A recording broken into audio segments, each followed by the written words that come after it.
Hello, welcome to the Advanced Manufacturing Now podcast. I'm your host, Steve Plumb, Editor-in-Chief of SME Media, and I'm joined today by Susan Spence, who chairs the Institute for Supply Management, or ISM's Manufacturing Business Survey Committee. Susan, welcome to the program. Thanks, Steve. I really appreciate it. Thanks for hosting me on my first, hopefully not last. We'll see how I do. Yeah, so I definitely hope this turns into a regular segment. Sure. Especially the timing for this one. Earlier today, ISM released the manufacturing PMI for July. So first, the good news, PMI, or Purchasing Managers Index, gained 2.3 percentage points from June to reach 55.6% in July, which puts it safely in the expansion territory again. But this was the highest level in about 4 years. Yeah. Seems like the industry's on a upward trajectory for the last several months. Yeah, certainly. And this month marks my 13th month doing this report. I only started a year ago. I took it over from Tim Fiore, who did it faithfully for 8 years. Big shoes to fill. When he convinced me to do this volunteer deal, because that's what it is. I am fully retired, but busy with volunteer things.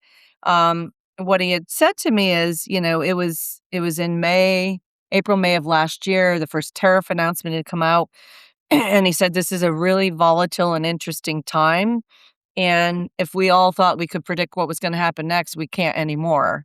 And boy, was he right. So I had to give not great news all the way up until this past January. So with this month's report, as you mentioned, the trend continues. We're 7 months in expansion in PMI, and some of the most important factors, new orders, production, backlog, 6 to 9 months, depending on which index, in expansion. And I had said ever since last summer, I did not believe employment index was going to breach the 50 mark until these companies felt that that order spike was not an anomaly. So last year, companies were loath to hire employees because they saw new orders go maybe up, but then down, down, down. They saw some of the lowest areas in backlogs, certainly new exports and imports. They were just in the tank. So even though employment's only 1 month in expansion, it's the first time in 34 months straight, 42 months in general. And so companies are obviously feeling more confident. Why are they feeling more confident despite a war and price volatility and shortages? In February, we had the Supreme Court ruling on the IEEPA tariffs. So we finally had some certainty of what wasn't going to be legal and allowed. Uh-huh. And immediately the administration told us we will replace it. And in 150 days, we will have other tariffs. Now, the other tariffs they were looking at, I believe it's Section 130. We knew those tariffs were never going to be able to be more than 10 to 12.5%. And right on target last Friday at day 151, it was announced. So it was known that was probably going to happen. Yeah. It was not a surprise to me anyway that it was going to be on 99% of the GDP, 60 trading partners. So while it's not good that things are going to be more expensive for these manufacturers when they're buying their raw materials, at least it's a known. So there should not be, in my opinion, based on what I've seen in the last year, these wild swings in economic policy week to week, right? We Right. certainly have that with the war. We've had ceasefire, no, never mind. I'm being a little flip, so apologies for that. Um, the point is the chaos and the uncertainty and not knowing what's going to happen next has been bad for business. Luckily, going into last January 2025 is what I'm referring to. We have a strong economy. We had a strong economy, and it eroded a lot in manufacturing anyway. It's back in good shape. And employment, the very last thing that companies seem to do, because when they're not certain, they're feeling good enough about that. Pricing, likewise, it's been a high of 85 for an index not that long ago. It's settling down. It's down to close to 70. I'll feel better when it's at 60 and then maybe 55. But It is indeed a good month. The sentiment from our survey takers is positive on demand, production, new export orders, and hiring. We still have 60% negative comments, 62 versus 38% positive, Mhm. but not too long ago, it was 85% negative and Right. 15% positive. So it's going in the right direction. And even though pricing is still an issue and shortages, if you look at our report, if you take a look at the commodities up in price, and if you snap your fingers and pretend that there is no war and that data center build out is largely complete, I think you can safely say any commodity related to oil or, oil related products and things like semiconductors and memory. If those come off the list, you're left by and large with just commodities, aluminum, which has been on for 32, steel, Right. hot, things like that. And that's kind of more normal, if you will. So I'm comfortable, but the risks remain the war. Mm. It also remains the pricing volatility. If those 2, and pricing volatility is showing the signs of tamping down, if the war is truly gonna become a ceasefire or, and therefore, hopefully reducing the chances of a larger regional war, because you 'cause you've gotta worry about that, then I feel like not only can this expansion continue, but it can be even better. Yeah, you mentioned pricing volatility. I think that was the number one negative comment, or most common negative comment Yeah. among the respondents. Yes. Um, so, you know, uncertainty has really been with us for a long time now, and some people say it's baked into the game now. And Maybe. being that one of the things that you mentioned that is a little bit more certain now, and people were expecting, were the tariffs.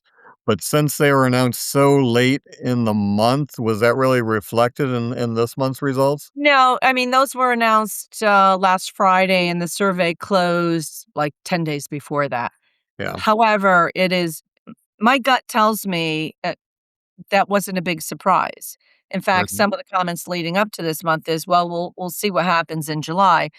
If you already knew that I think it's section 130, there's so many, 301, 130, I think it's 130, and if you looked up that statute, those were capped at 12 and a half. So my feeling was, even if it was put on every trading partner we have, we at least know. Right. So if you're a purchasing manager and you already know, because commodity tariffs are separate, aluminum, steel, whatever. And if you know you're not getting any worse than 12.5% on everything else, you can start to figure out how that impacts you. The question is what's getting passed along to the consumers, right? Mhm. So, um, with IEEPA, the rapid changing of, what the policy was gonna be was the frozenness and the uncertainty was driving people to say, "Don't do anything. Don't hire," and if your order flow is not happening, you're gonna have to lay off some people, but you're not gonna buy any more so that seems to have settled down. We very well could have 10 to 12% on everything means maybe, inflation gets that much worse. I don't know. There's already, a creeping and worrisome inflation number. So we'll see. But for these manufacturers, you know, I'm not certain that any of them would be surprised, but perhaps now they can figure out what are they going to pass along versus absorb, Yeah. right? So So anytime you do a big survey like this, it's always a mixed bag, winners and losers. What industries gained the most in July? You know, um, let me take the opposite comment. The percent of manufacturing sector, in contraction or manufacturing GDP. If you remember last month, only 5% of manufacturing sector was in contraction and 0% was in strong contraction, right? Mhm. This month it's 20 and no, last month was 5 and 3, this month it's 20 and 0. That could be worrisome that it went up by 4 times, but if you go to the PMI section of our report and it notes the sectors that didn't grow, chemical products is one of them. Chemical products is 20% of manufacturing GDP. There's 6 Right. categories that make up 72% of manufacturing GDP. Chemical products is the biggest one. It's in everything. It's in food, it's in makeup, it's in industrial goods. Chemical products also gets impacted by oil and petroleum prices, doesn't it? Mhm. So that one wasn't a surprise, but chemical products, along with everything else up until last early fall was not really expanding, but it started expanding and it's been in expansion mode up until this month. So I'm not so worried about it. I'm really curious to see if the war finally ends and the oil prices and therefore oil related prices over the next few months start to calm down, will that boost it back up into expansion? Could. Yeah. Yeah. Any other surprises, from the sectors? No, I mean, petroleum is back down and contracting, and, in April, it was at the top of the list, of course, so that one is very, very volatile, of course, Mhm. it's mostly there. No, not really. I mean, I like to look for the patterns across all sectors, and that's why I like the sentiment. Sentiment is based on the comments in the survey, so I Right. get to read 4 to 600 comments a month. Woo! Um, and you can read them pretty quickly, and then I categorize that's positive, negative, sometimes it's both. And then, a few months ago, I started saying, "Okay, of the negative, what percent of the negative was the war versus tariffs versus pricing, now lead time?" It's really, really interesting to see that, and then you see the pattern shift. Tariff comments started dropping off, after Supreme Court ruling. Yeah. Maybe now they'll next month's report, maybe there'll be a little more. Um, the pricing comments started occurring the same month, even though they were happening before it, but they really got bad with the Iran war. And now the lead time comment, once I read, okay, I just read 10 comments that mentioned lead time. Let me go back now, and that's 22% of the 68% or whatever it was that was negative. So, but you could see where these things, if the war ends, right, what's going to go away?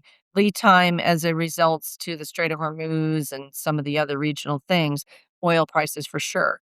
Okay, if data center build out is really largely over and now they're about to activate, then maybe lead time and shortages and pricing is going to ease up perhaps on memory and chips and semi. Mhm. The auto industry is finally going to get their stuff because they've been behind, so I liked it's nice to say if you toggle this, what happens, but then a bunch of things happen at once. Yeah. So, it's interesting you said you read 4 or 500 on the overview. I think you only list, a couple dozen maybe, and they're always, interesting to read. Yeah. I can only count 10.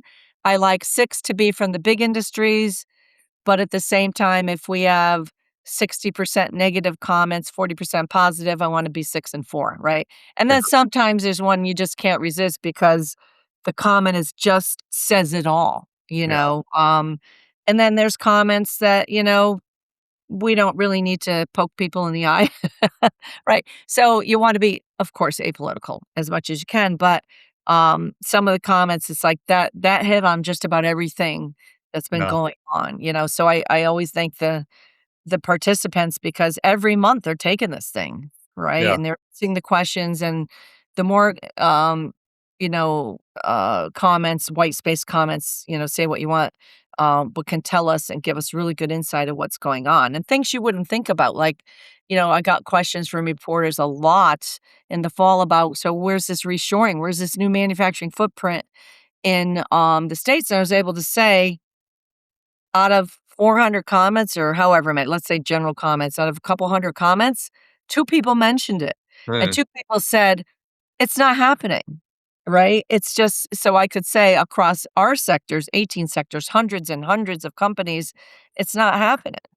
Um, Interesting. Was there a time where you were getting more comments on, reshoring or not? comments, I was getting more comments about it, but the majority of the comments are, "We're not doing it." Mhm. It's still cheaper to go to China, it just cuts into our profit margin because the goods are more expensive, but, you know, again, it was surprising how few comments there were. Right. So, you know, folks in the administration, reporters, whatever, news outlets can comment on it, but it's like, we have not seen this big reshoring effort, And that's just from what we see, but I read a lot in between my reports, and it's like, we're not the only ones saying that. So, Mhm. you know, it would be great if we could expand manufacturing footprint here, but the methodology of taxing at a very high rate in order to drive that has not proven out that one causes the other. And then in any event, if you were a company that made that decision and then these tariffs got struck down anyway, one thing I surmise is I don't think companies are gonna make a decision to open and put a shovel in the ground and start if these are being challenged in court. Why would you do that if it's gonna all Right. go away anyway? Now you have something with 10 to 12%, you know, it's yeah, it's been interesting to watch. The ISM report's been out for over 80 years, and, what I like about it is the variety of sectors and the number of participants. It gives a really, really good view at what's Mhm. happening, and again, I've only been at it a year and 1 month, but, after a couple months of doing the report and spending a lot of time kinda studying the methodology and the detail of the comments, it's like, "Okay, this is a really good indicator of what's going on," because these purchasing managers know because that's their job. Yeah. They know what's going on with pricing, they know if their own companies are hiring, they know what backlog they've got great insight. So I always say, if you're a CEO of manufacturing, pay a lot of attention to your purchasing, executives and the folks on the front line because they're seeing it all. Yeah. So the next report comes out on September 1st, I think. Uh, Yeah. anything you're gonna be keeping your eye on, over the next month? Y yeah, I mean, I will absolutely be looking first and foremost for that employment number to not get any worse and to continue to climb. And if you look at the percentage point change column in our report, customer inventories getting lower is not a bad thing because it means that stuff is off the shelves and they got to reorder. Prices being lower is a good thing. The price increase anyway. The only one that was down a little bit, and it was point 0.2, was inventories. And so that doesn't worry me. It's an input. It's like if inventory is inside the four walls of a manufacturer is down, they're probably utilizing it to make goods because Right. production's up. So the changes were all positive in my opinion. And things like a 6.3 jump in production, a 4.5% jump in new export orders, that gets my attention because it's like people are coming back to the United States. Now, we will see what effect, if any, these 10 to 12% tariffs have. Yeah. My guess is that when faced with 50 or 60 a year ago, maybe this is more tolerable, but I could be wrong. It could be this is on just about everybody that we do business with. So, um, and I'll be looking, prices hopefully continue to settle down a bit. It would really be fabulous if this war would as permanent as things get, kinda go away, and then Mhm. we could be talking about AI realization and activation and what kind of productivity pop did the companies get from it? What are they doing with that productivity pop? Are they plugging the hole with profit where it might have gone down Mhm. because of price increase? Is hiring happening, and what jobs are they happening in? Are they happening in AGI adjacent jobs? And what about the people in the jobs where AI is replacing that? What's going on with that? Well, we have a whole month, so hopefully we can solve that problem and maybe a few other issues, but Yeah, that we'll would see. definitely be We'll see. nice. Alrighty. I look Well, forward to it. well, it's always, one of the most closely watched, reports. Thanks for taking the time, Susan. And where should listeners go if they want to learn more about the results? ISM.org in general. So I am a mere volunteer, and there are some really hardworking, smart people at ISM, but ISM.org is the place to go. Lots of great content there. Well, thanks again. And for the latest manufacturing news and more podcasts, please visit advancedmanufacturing.org and remember to subscribe and like our podcast.